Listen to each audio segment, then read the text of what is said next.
So my name's Liz Schwebel, and I am running for state representative for the 42nd District, which encompasses Ledyard, Preston, and part of Montville. I am a military spouse.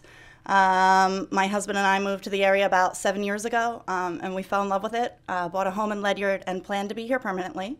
I've studied nursing, public health, and have a certification in phlebotomy. And I've just been really passionate about politics for about as far back as I can remember. And I want to use that passion to fight for our district. We're facing some tough times in Connecticut, and I really think it's important for us to come together across party lines to do what's best for our state. Saying you're passionate about politics, have you had any other involvement either in serving in offices or political campaigns? No, I serve on the DTC. I'm a member of the Democratic Town Committee, but this is my first time going for elected office. Anything in particular kind of motivated you felt this is the time I really need to kind of step forward and act, So there were a couple votes by my opponent that drew my attention, specifically the vote against gay conversion therapy ban, more recently the vote against the budget this year that restored funding to the towns, the vote against the bump stock ban, things like that. And also it's just the right time in my life. I'm fortunate to be a stay-at-home mom to my 4-year-old daughter, and with her starting school, my husband's on shore duty, my mom's moving in, now it's time for a change, so here I am. One of the big issues you'll confront if elected, along with the next governor and legislature dealing with is, once again, a projected deficit. They're looking at $2 billion, about 10% of the budget. Any thoughts going in, what the state might be looking at, what you would be looking at as far as addressing something like that? Yes. So I don't want to address that through higher taxes. What I think we really need to focus on is growing our businesses, raising employment levels, and things like that. I think that will help raise revenue without increasing the tax burden on Connecticut residents. Specifically also working to fill the jobs that we have available through job training opportunities for our skilled labor force, and that kind of stuff.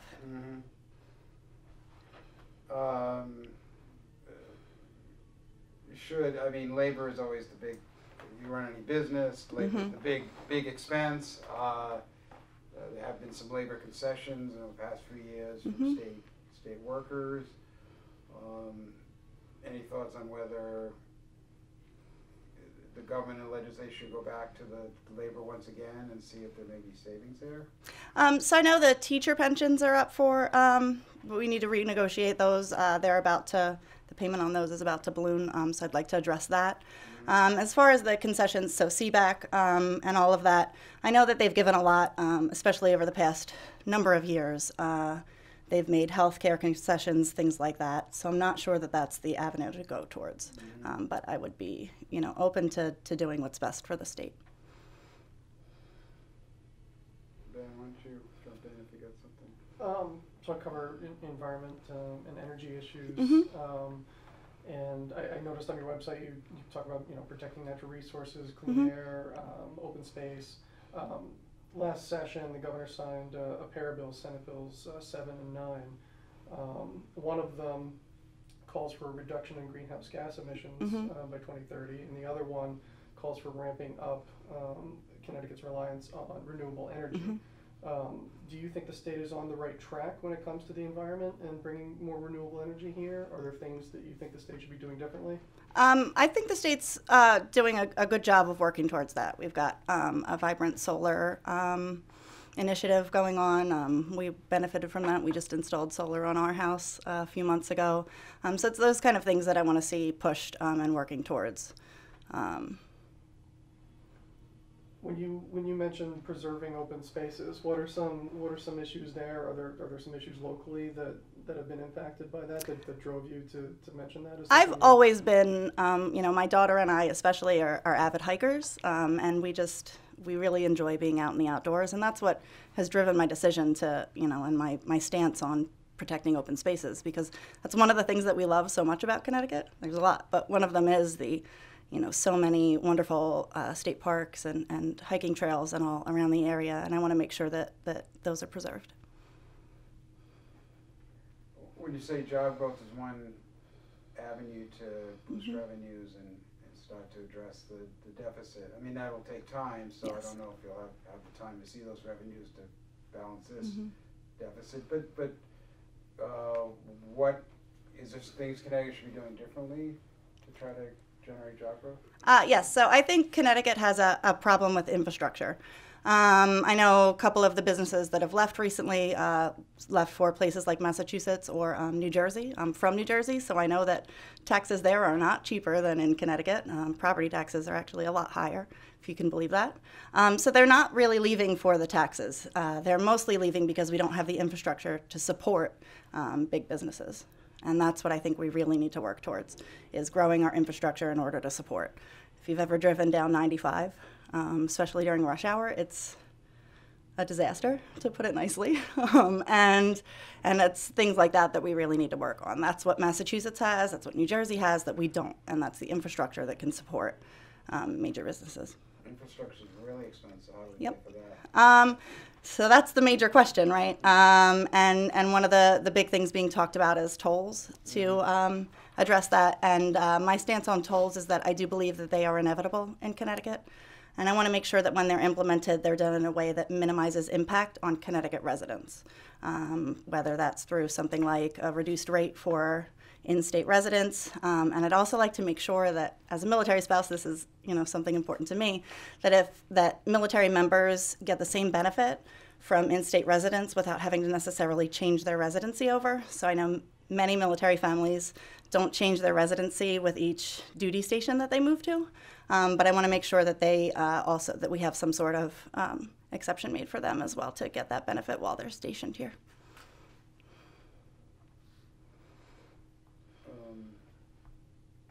But you're not, you think that this can be done without a tax increase? I'm hopeful, yeah.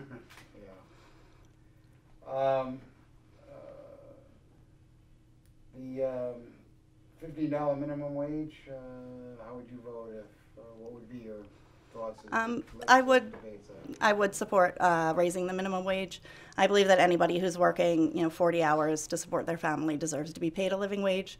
The cost of living in Connecticut is very high, and I don't think that minimum wage earners should have to live in poverty just to because that's and it's especially affects healthcare workers. Women are disproportionately affected by the minimum wage. And I do believe, and there have been studies that have shown that raising the minimum wage also helps raise the wages of those making above minimum wage as well, in order to be competitive. We're seeing a huge gender gap in all the polls. We see it nationally, and now we've seen it in the recent poll for governor between Lamont and Stefanowski. Men strongly support Stefanowski, women strongly support Lamont. What do you think is going on there? Is like a woman running for office? I think a lot of that has to do with what's happening on the national level. You see, threats to health care, which covers pre-existing conditions, pregnancy, things like that. And I think people feel that Democrats in general will work harder to and have been vocal about their support for protecting women's rights. Does it go beyond that? Beyond healthcare? Probably more than that. A lot of it's, women's right to choose, things like that people are, concerned about and want to make sure that those issues are taken care of. You'll have a deficit experience factor, obviously, and you're going against an incumbent. If you ever talk to Mr. France, he's like a computer when it comes to yes. to budgets and finances. So, I mean, what's your pitch to us? What's your pitch to voters? Saying, weighing the experience factor and sending you up there rather than reelecting him. So I am driven and motivated and committed to being a strong voice to fight for our district. I also think that my understanding of and commitment to bipartisanship sets me apart. I think that we're not really going to be able to get much done if we don't start working together across party lines. And for example, like the Republican budget from last year that was passed and then vetoed by the governor, I continually see that referred to as a bipartisan budget, and I take issue with that because it was crafted by the Republicans and then they did get a few Democrats to vote for that. And I think we need to hold bipartisanship to a higher standard. You know, at its basic definition, bipartisanship is getting support from both sides, so I suppose it does meet that criteria. But I think that we should really start working towards true bipartisanship where we actually sit down, work together from the start, and work towards creating solutions that help Connecticut and put our state first. Did you think your opponent's vote on against a ban on gay conversion therapy, do you think that kind of pushed him over sort of a line as far as right, left? I do. He was one of 8 that voted against it. So it didn't cost the state anything to pass that law, or and it really is just about protecting people. And I think gay conversion therapy is a barbaric thing. It's been proven time and time again to be ineffective. And there's really no reason why at this point in 2018 that we should be, allowing things like that to continue. More, but I want to give you a chance to get. Well, back on minimum wage real quick. One of the pushback that we would hear from your opponent and from maybe some small business owners is that they've only got so many employees, they can only afford to pay so much. Increasing it to $15 is going to put a damper on small businesses at a time when the state is looking to bring in more small business. Right. What would you say to a small business owner on that? It's their concerns, I hear them, and I want to be able to work together on a solution that, I think that we should do it incrementally so it minimizes the impact at first. So if that's like $1 a year until, so it's not just one huge jump all at once, which I know will be harder to adjust to, but things like that where I'm, committed to sitting down and working on solutions.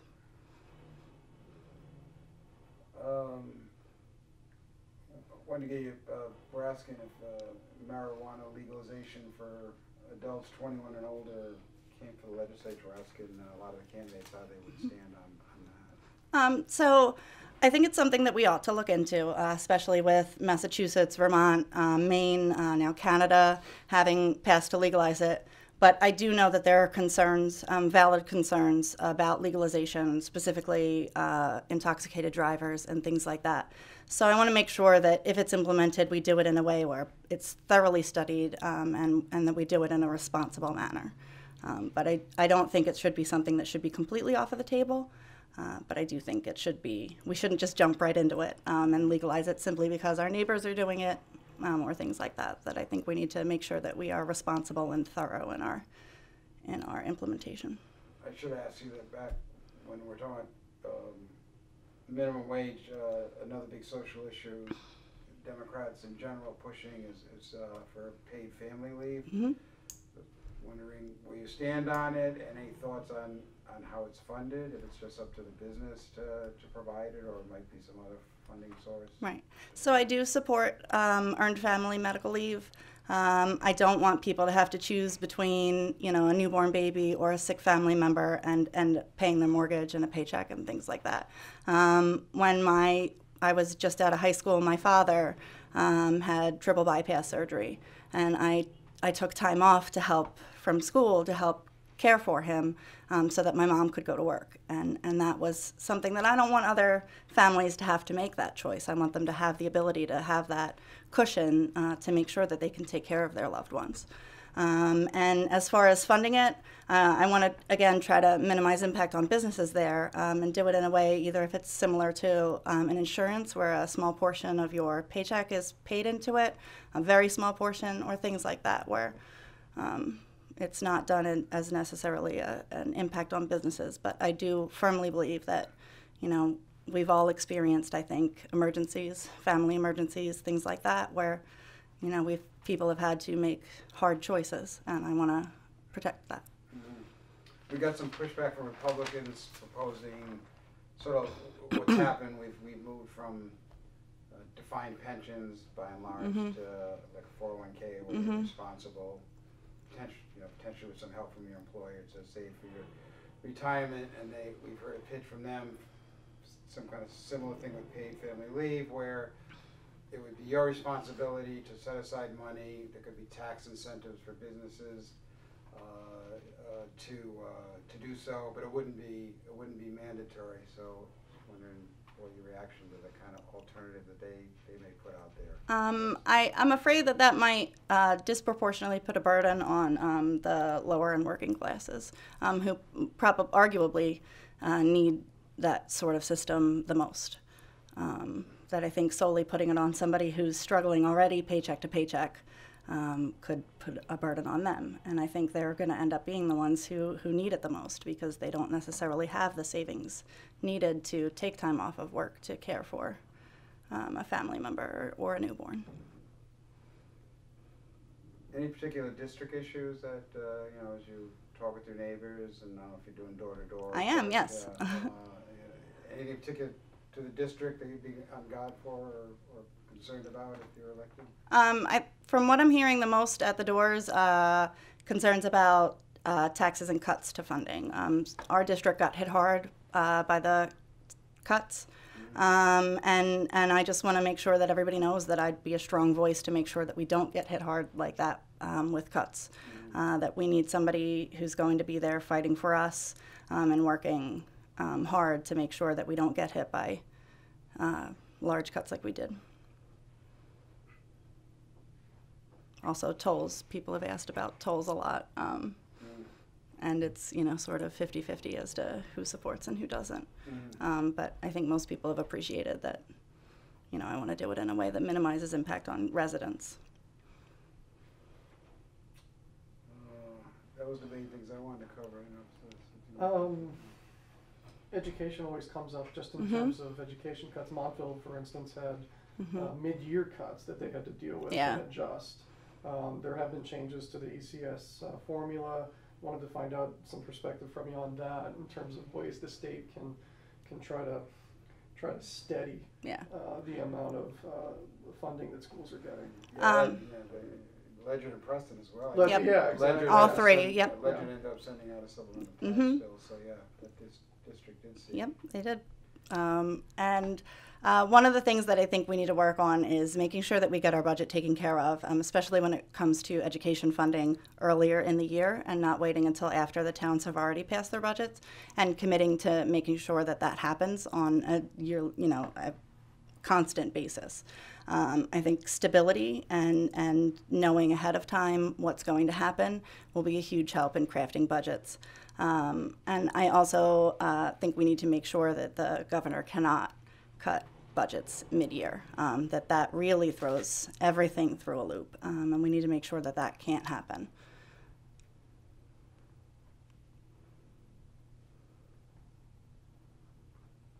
When you're talking to voters, do you feel any of the kind of discourse we're seeing in Washington, is it spill into the conversations on politics at this level, or are we kind of a different animal? Not so much. There are some that are concerned, but most people are that I've talked to, and I've talked to a lot now at this point, are mostly concerned with what's happening on the state level. I have heard, and I am myself concerned with the divisiveness and fear that we are encountering on the national level and on the state level, with both parties going further and further towards their own sides and not working together. And people are concerned about that. And I believe that's a valid concern, because if we don't work together, we're never going to get anything done. But that's mostly what I hear, is that people are not happy that, nobody's willing to, compromise. I like to think of the legislature similar to a marriage. So my husband and I don't always agree on everything. We agree on a lot, but there are things that we disagree on, like in every marriage. And what makes our marriage work is that we sit down and we compromise and we give and take. And I think that the legislature should be very similar to that, where the two sides are like two parties in a marriage, and that in order to make the state work, we need to work together.